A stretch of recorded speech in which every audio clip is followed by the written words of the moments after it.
Peace. I'm going to talk a bit more about the rap game and Kendrick Lamar's albums and hopefully answer some questions I received about the Super Bowl performance and genre.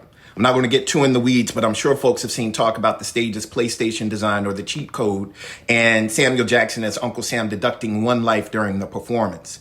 And the reason that I write that in the book, Kendrick is demonstrating how good he is at the rap game is related to this. In Good Kid, Mad City, a short film by Kendrick Lamar, the project is in dialogue with several genre films with tropes that usually feature a so-called good kid who perishes or experiences some kind of irreversible tragedy. So think Juice, Poetic Justice, Menace, or Boys in the Hood. The genre part that I find really interesting is how Kendrick and his friends on Good Kid, Mad City get to the point where a decision needs to be made about what they do next, and they encounter an elder woman who prays with them. Listening to the album, you'll hear that the tape stops and then it rewinds, and you'll also hear that that's what's going on earlier in the album as well. This is where it feels like the so-called rap game intervenes in the semi-autobiographical film setup because the praying works like a cheat code. They all receive eternal life after they pray. For those people who know Super Mario Brothers or Contra, these games are from the same era as those films. I find genre absolutely fascinating, but the genre distinctions we're given should be studied rather than accepted without questions.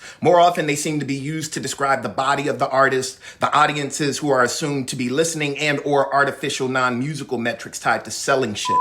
This is across all music and also in books and films like the ones I mentioned, also academia. If you think about genres like pop and underground, which people discuss like they're solely about musical qualities, you'll realize that these words seem to actually describe popularity.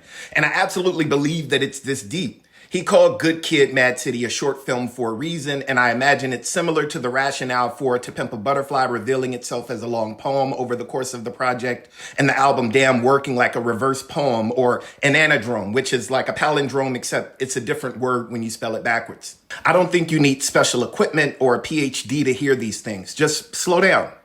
Everything doesn't need to be apparent immediately.